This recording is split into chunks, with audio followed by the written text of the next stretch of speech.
함께 읽으실 하나님의 말씀은 시편 37편 3절에서 7절입니다. 여호와를 의뢰하고 선을 행하라. 땅에 머무는 동안 그의 성실을 먹을거리로 삼을지어다. 또 여호와를 기뻐하라. 그가 내 마음의 소원을 내게 이루어 주시리로다. 내 길을 여호와께 맡기라. 그를 의지하면 그가 이루시고 내 의를 빛같이 나타내시며 내 공의를 정오의 빛같이 하시리로다. 여호와 앞에 잠잠하고 참고 기다리라. 자기 길이 형통하며 악한 꾀를 이루는 자 때문에 불평하지 말지어다. 아멘. 시편 37편은 다윗이 노년에 쓴 시로 알려져 있습니다. 37장 25절을 보면 내가 어려서부터 늙기까지 의인이 버림을 당하거나 그의 자손이 걸식함을 보지 못하였다라고 기록되어 있는데, 이 표현으로 인해 사람들은 다윗이 노년기에 자신의 삶을 돌아보며 쓴 시라고 이야기를 합니다. 다윗은 파란만장한 삶을 살았던 인물입니다.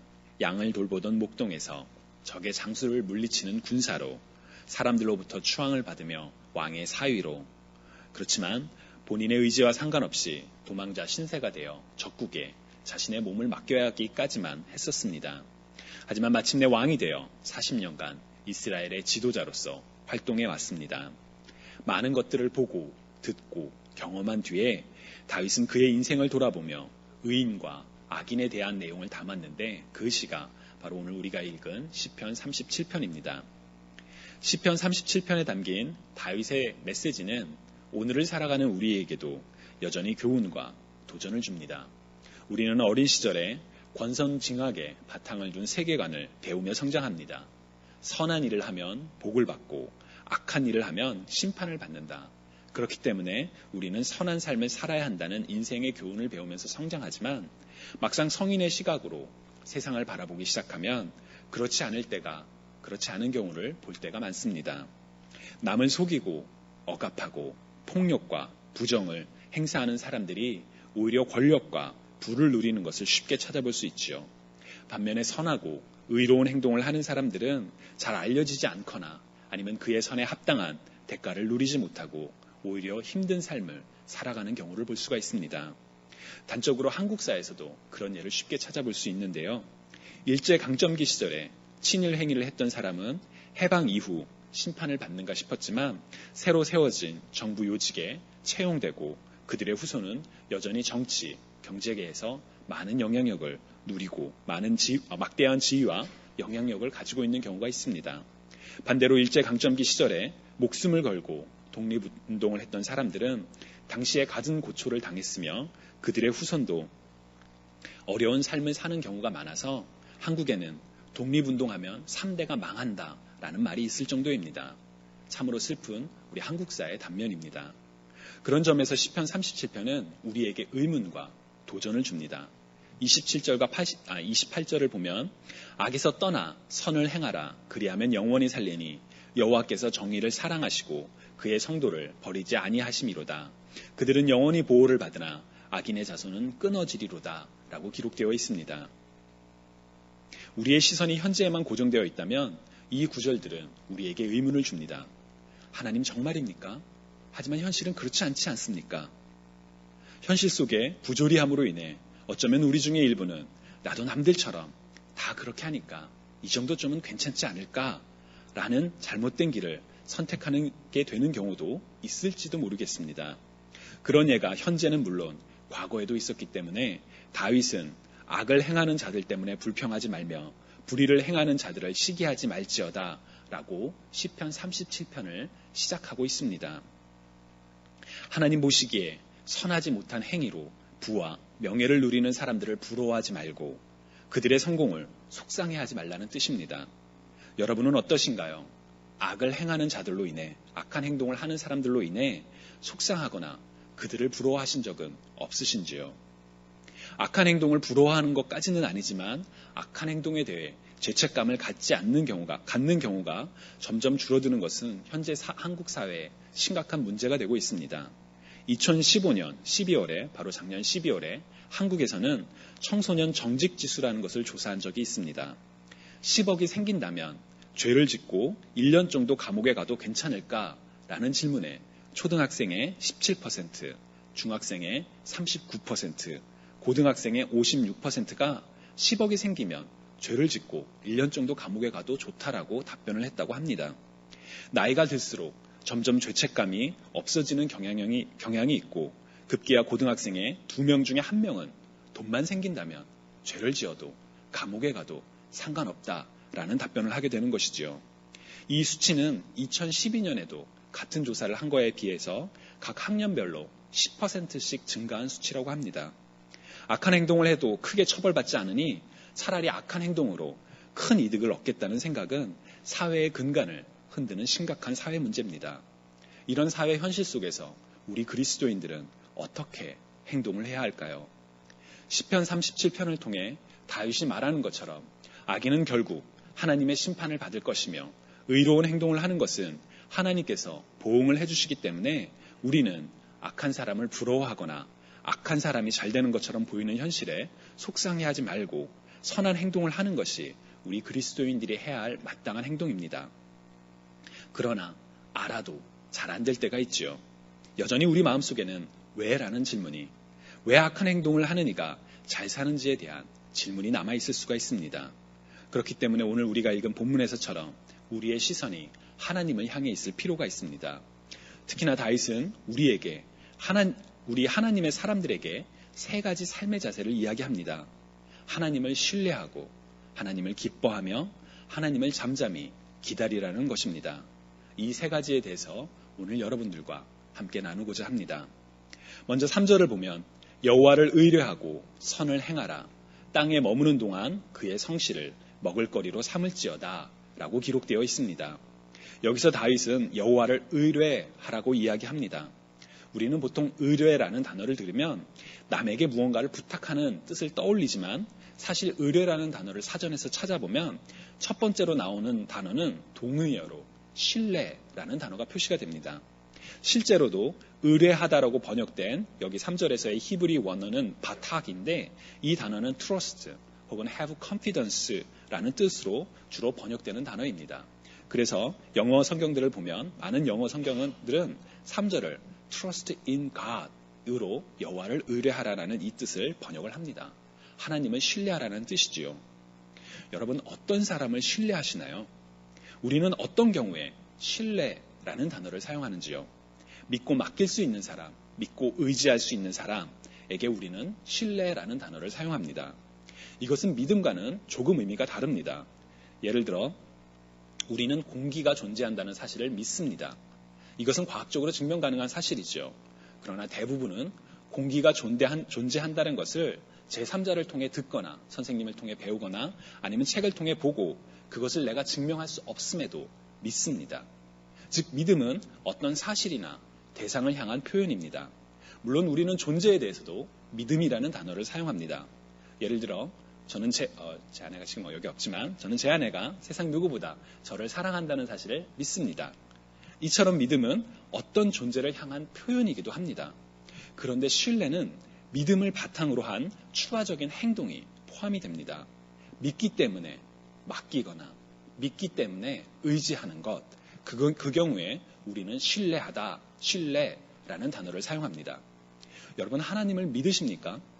하나님이 이 세상을 창조하셨으며 주관한다는 사실을 믿고 계시는지요? 하나님이 우리를 사랑하신다는 사실을 여러분 믿으십니까? 그렇다면 하나님을 신뢰하십니까? 조금 아리송하죠. 분명히 하나님을 믿고 있는데 신뢰하나? 표현이 좀 낯설 수도 있습니다. 그렇다면 3절의 표현대로 여러분 하나님을 의뢰하십니까? 혹은 5절에 기록된 것처럼 내 길을 여호와께 맡기라. 그를 의지하면 그가 이루시고처럼 하나님께 맡기고 의지하십니까? 우리는 하나님의 하나님 되심을 알고 믿습니다. 그러나 신앙생활을 오래 했어도 교회에 오래 다녔어도 하나님을 신뢰하지 못할 때가 있습니다. 하나님을 신뢰하지 못하기 때문에 우리 인생을 하나님께 맡기지 않습니다. 인생의 중요한 결정이나 사소한 결정이나 하나님께 맡기지 않고 내가 판단하고 내가 가늠질하고 내가 결정해서 행동합니다. 내 인생이니까 내가 생각할 수 있으니까 내가 판단할 수 있으니까 라고 생각을 할 수가 있죠. 저는 우리가 스스로 생각하고 결정하는 것 그 자체는 나쁘지 않다라고 봅니다. 왜냐하면 하나님께서 우리에게 스스로 결정하고 행동할 수 있는 자유의지를 주셨기 때문이지요. 그러나 하나님께서 우리에게 자유의지를 주신 것은 그 자유의지를 통해 하나님을 찬양할 것을, 하나님을 예배할 것을 결정하고 또 하나님을 사랑하며 하나님과 교제하기 위함이라고 믿습니다. 하나님을 신뢰하지 말라고 자유의지를 주신 것이 아니지요. 여러분, 우리는 하나님을 신뢰해야 합니다. 하나님을 신뢰하는 것은 단순한 의무가 아니라 우리에게, 우리 그리스도인들에게 주어진 특권입니다. 전능하신 하나님, 창조주 하나님께 우리의 삶을 믿고 맡기는 것, 의지하는 것, 그것은 하나님의 사람들에게 주어진 특권입니다. 그렇다면 도대체 하나님을 신뢰하는 것이 악인이 잘 되는 것처럼 보이는 현실과 무슨 상관이 있습니까? 라고 생각을 할 수가 있습니다. 우리가 하나님을 신뢰한다면, 우리가 하나님을 믿고 의지한다면 현실에 아무리 악한 사람이 잘 되는 것처럼 보여도 우리는 그것에 흔들리지 않을 수 있습니다. 공의로우신 하나님께서 하나님의 때에 하나님의 방법으로 행할 것을 믿기에, 그 하나님을 의지하기에 눈앞의 현실에 담대히 대처할 수 있게 됩니다. 남들이 다 하는 것, 세상에 어리석다라고 말한다 할지라도 하나님을 신뢰하기 때문에 우리는 담담히 우리가 해야 할 행동을 행할 수가 있는 것입니다. 여러분, 하나님을 신뢰하시기 바랍니다. 우리의 길을, 우리의 삶을 하나님께 믿고 맡기는, 의뢰하는 저와 여러분이 되시기를 주님의 이름으로 축원합니다.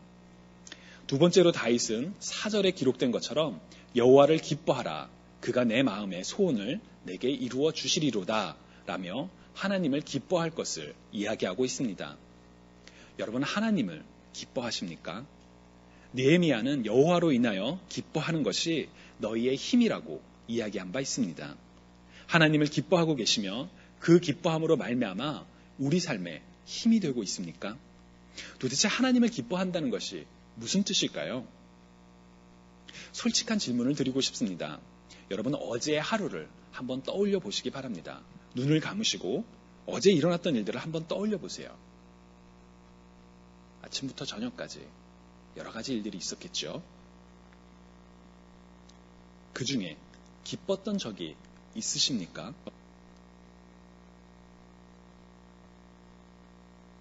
무엇 때문에 기쁘셨는지요? 그 기쁨의 근원에 무엇이 있습니까? 여러분, 어제 하루 가운데 기쁘셨던 일이 있으셨나요?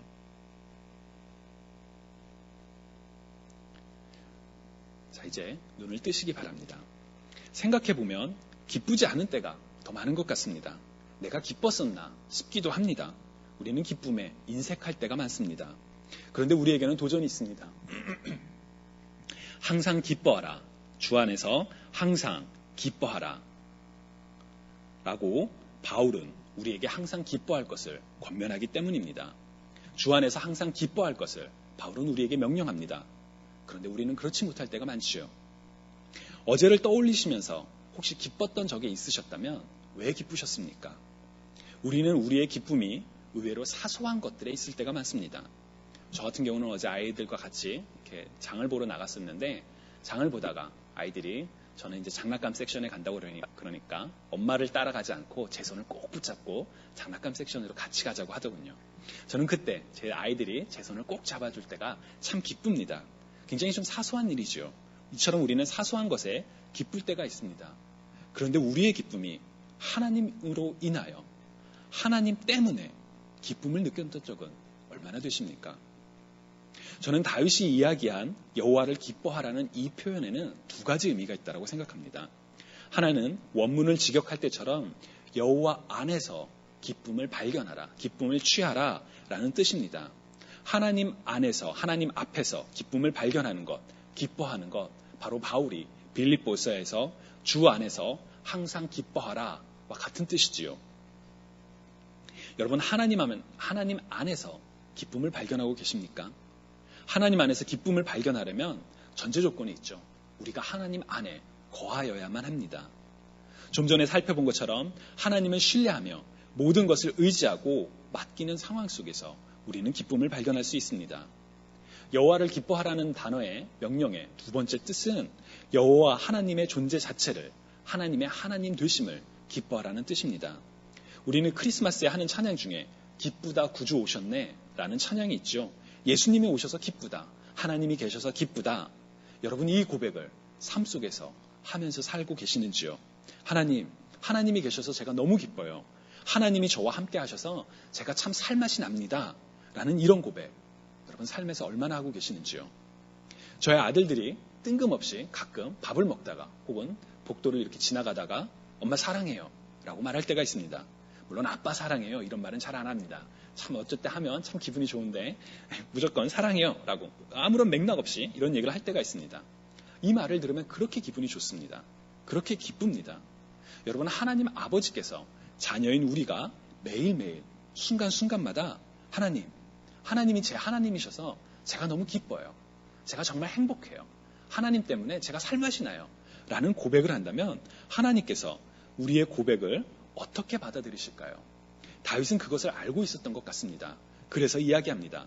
여호와를 기뻐하라. 그가 내 마음의 소원을 내게 이루어 주시리로다. 아멘. 여러분, 우리가 하나님을 기뻐하면 세상의 불의함, 악한 자가 잘 되는 것 같고 선한 자가 고통받는 것 같은 세상을 다르게 볼 수가 있습니다. 우리가 하나님 안에서 기쁨을 발견하면 우리가 정직하고 바르게 살려고 함으로 말미암아 세상이 우리 보고 어리석다고 바보 같다고 조롱해도 거기에 흔들리지 않습니다. 왜냐하면 우리의 기쁨이 하나님의 하나님 되심에서 찾을 수 있기 때문입니다. 우리 안에 하나님을 향한 기쁨이 있으면, 선하고 공의로우신 하나님을 향한 기쁨이 있다면 악인이 잘 되는 것 같은 일시적인 현실에 흔들리지 않고 우리가 그리스도인으로서 해야 할 일들, 우리가 가야 할 일들을 기쁘게 담담하게 갈 수가 있습니다. 여러분, 항상 하나님을 기뻐하시는, 하나님 안에서 기쁨을 발견하시는 저와 여러분이 되시기를 축원합니다. 마지막으로 다윗은 7절에서 여호와 앞에 잠잠하고 참고 기다리라고 이야기를 합니다. 기다림, 참 쉽지 않은 단어입니다. 참 답답하고요. 도대체 언제입니까? 라는 질문이 끊임없이 나가는 순간입니다. 도대체 언제까지 기다려야 합니까? 라는 원망 섞인 탄식이 나올 때도 있습니다. 그러나 다윗은 이야기합니다. 여호와 앞에 잠잠하고 참고 기다리라. 자기 길이 형통하며 악한 꾀를 이루는 자들 때문에 불평하지 말지어다. 악한 행동을 하는 사람들이 잘 되는 것 같은 현실에 우리는 분노하다 못해 나도 저들처럼 해볼까? 남들도 다 그러는데 이거 좀 괜찮은 거 아니야? 라고 생각할 때가 있을지도 모르겠습니다. 하지만 우리는 기다려야 합니다. 무엇을 기다려야 합니까? 바로 하나님의 때입니다. 하나님께서 정하신 때에 하나님의 방법으로 일하실 것을, 공의를 바로 세우시고 정의를 강물처럼 흐르게 하실 것이라는 바로 그 하나님의 때에 대한 믿음을 갖고 우리는 기다려야 합니다. 한편 이 말은 하나님 앞에서 하나님의 임재 속에서 기다리라는 것이지 세상 속에서 기다리라는 뜻은 아닙니다. 과거 일부 우리의 믿음의 선배들은 부조리한 현실과 부정과 부패가 만연해 있어도 그리스도인들의 할 일은 개인의 경건 생활이어야지 사회 속에 나가는 것이 아니라고 믿었던 경우가 있습니다. 하지만 그리스도인의 부르심은 세상의 빛과 소금으로의 부르심이라고 성경은 이야기합니다. 예수님께서는 빛이 숨겨지고 소금이 짠맛을 잃으면 아무런 소용이 없다고 말씀하셨습니다. 악이 번창하고 의의가 조롱받는 현실 속에서 여호와 앞에 기다리라는 것은 하나님께서 정의를 바로 세우실 그 때를 기다리며 불만과 한탄 혹은 그 악에 동화되지 말라는 뜻이지 그리스도인으로서 해야 할 일에 침묵하라는 뜻은 아닙니다. 세상에 흔들리지 않고 묵묵히 선한 일을 행하며 악한 이로 인하여 눈물을 흘리는 자 옆에서 함께 울고 하나님의 때를 기다릴 때 우리는 하나님께서 세우실 정의를, 하나님께서 행하실 놀라운 구원의 역사를 보게 될 것입니다. 여러분, 하나님 앞에서 잠잠히 참고 기다리시는 저와 여러분이 되시기를 주님의 이름으로 축원합니다. 다윗은 시편 37편에서 우리에게 세상이 비록 악이 권세를 잡고 선하고 의로운 삶이 가치 없어 보일지라도 우리가 하나님을 신뢰하고 기뻐하며 하나님을 기다려야 한다고 이야기합니다. 그때 하나님께서 행하실 정의와 구원을 보게 될 것이라고 이야기합니다. 이 소망을 품고 하나님을 신뢰하며 기뻐하며 기다리시며 오늘 하루를 힘차게 살아가는 저와 여러분이 되시기를 주님의 이름으로 간절히 축원합니다.